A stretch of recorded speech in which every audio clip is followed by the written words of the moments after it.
I'm having a quick realization that talking about feelings isn't scary.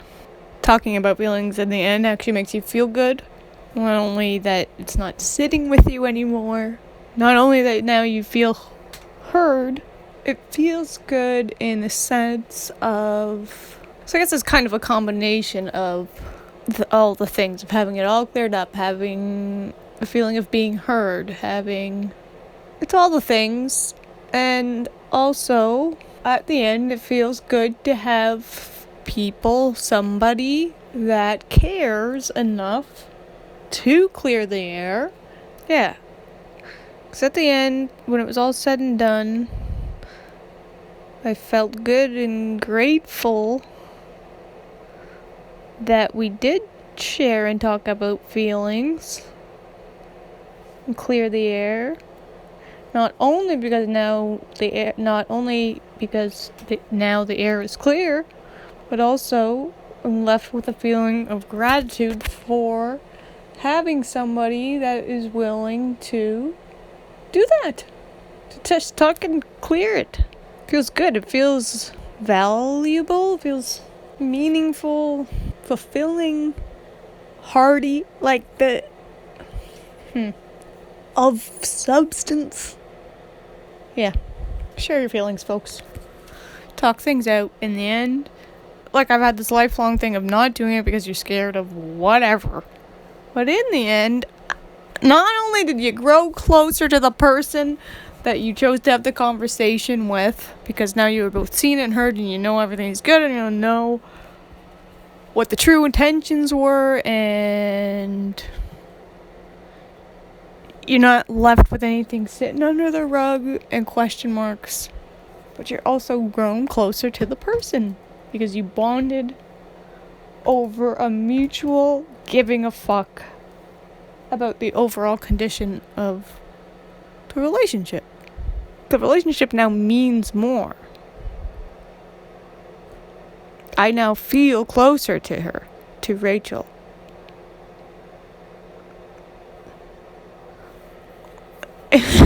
And all we did was have a small, weird misunderstanding of I'm trying to express myself, setting a very firm, hard, aggressive, abrasive boundary, attacking her in a sense with my boundary, as though, because I'm setting such a firm, hard, aggressive, abrasive boundary as though it is somebody who is going to cross that boundary, like a mother, like a Phil, like any sort of emotionally abusive ex, anyone.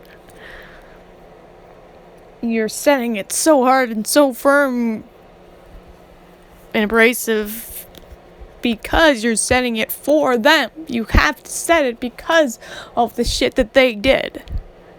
You are now this person that needs a hard, firm boundary in this area because of abuse that has happened in the past.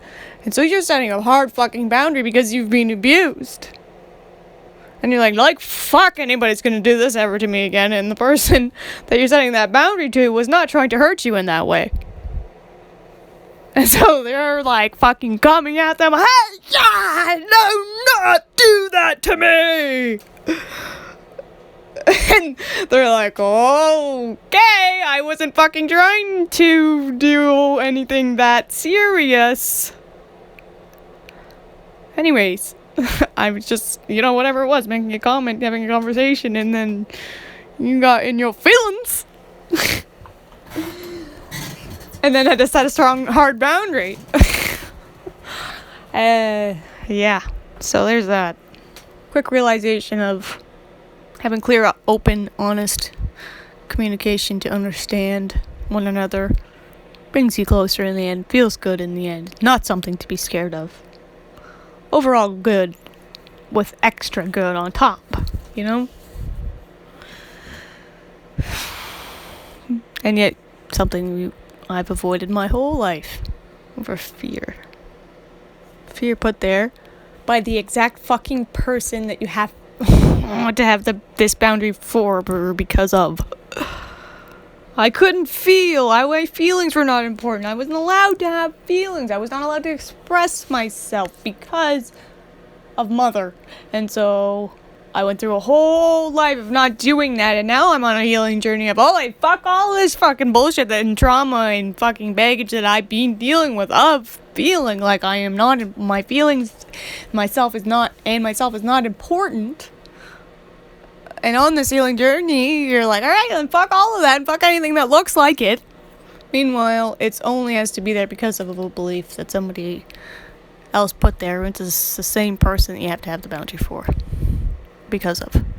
If you never had somebody teach you that your feelings don't matter, you would not have to then later in life set a boundary of, I'm gonna say my fucking feelings no matter what. Because I am trying to overcome a lifetime's worth of not sharing my feelings. So, yeah.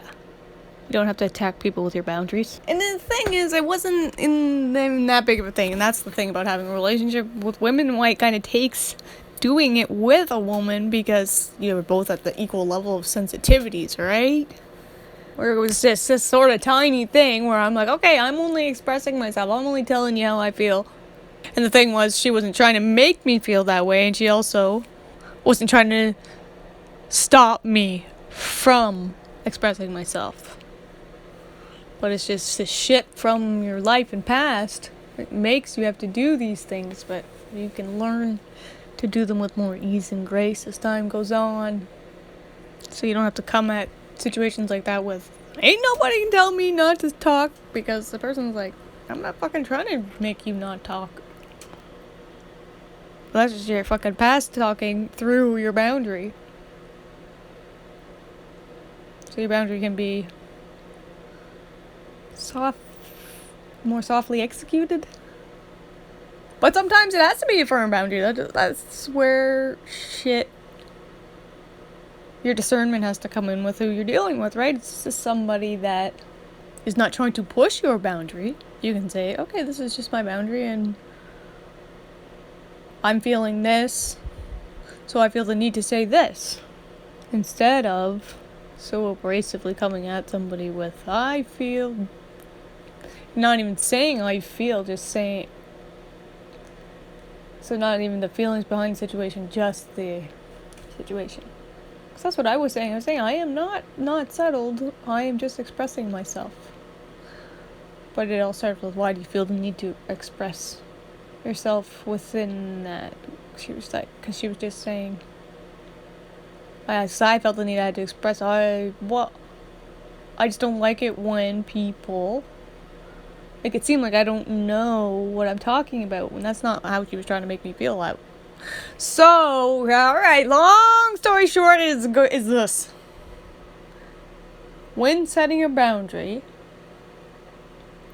you have to say the whole situation and not just the fucking short bit of it. So you have to say, that situation, you have to say, okay, oh my god, it's a lot of work and fucking over-explaining, but you have to say, okay, so it goes like this. If you're feeling triggered about somebody in the situation that somebody's saying or whatever, then you just stop and you go, okay, this is hitting a nerve within me, and I'm feeling the need to say, it's hitting a nerve within me and it has nothing to do with you, it has something to do with my past. So as you become aware of things within your healing journey, as you become aware of boundaries that need to be set, instead of taking it to the extreme right away, and it's fucking very hard in the moment, so fucking just be easy on yourself. But like say you're just starting out setting boundaries, just know this. Communication has to be very different. And you just, as soon as you feel triggered, you have to just say that, the reason behind it, and why you're explaining yourself right now. Because otherwise other people get defensive and then you have to fucking go through a whole thing. So just come out with it right off the bat instead of coming out triggered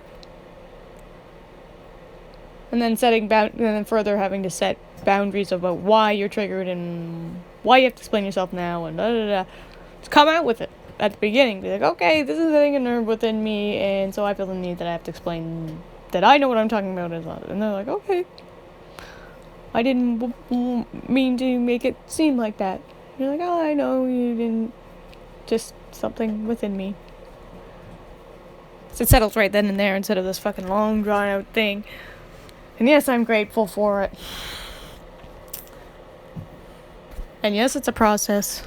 And yes, it's a stepping stone and a learning, teaching, learning moment of setting healthy boundaries. And the milestones that have happened from not expressing yourself to abrasively setting boundaries to learning how to just be that way from the jump. So of course it's a process. And I'm grateful, to have had the experience of the wrong way so that I can now do it the right way. That's kind of, I guess, all trial and error life learning lessons and stuff is. And when you're doing things new compared to how you did them. Anyways, a lesson learned, and hey, listen, now you fuckers can know the lesson. When you don't know how to talk in these sort of ways, I don't know what they call them, they're like therapy talking, I feel sort of shit when they were not accustomed to, what is it? Non-violent communication. If you're not used to it, don't know what it is, how to do it, it's like, okay, it's a whole thing you have to learn, a new perspective you have to come from, and a whole new, harder, firmer, stronger set of accountability, emotional intelligence, and awareness. It's a lot. But it's a lot because you've never known it before, where you just kind of learned as you went along before. You're just learning a whole new way of being. So go easy on yourself and take it one step at a time and just breathe. Communicate when you're triggered and just breathe through it and slow down when you're triggered. When you're triggered, slow down. Breathe. Think your way through the situation instead of fucking jumping. Because when you slow down, you can figure out a better way to express and handle yourself in the situation. Instead of fucking jumping on somebody that didn't mean to trigger you. Sometimes if it's a fucking belligerent attempt to trigger you and piss you off, then hey, maybe you can just jump straight down their throat. But otherwise, just breathe and be more aware of how you deliver things. And to do that, you just gotta take a second, breathe, analyze, and come back with a better approach than what you would have done before. Alright.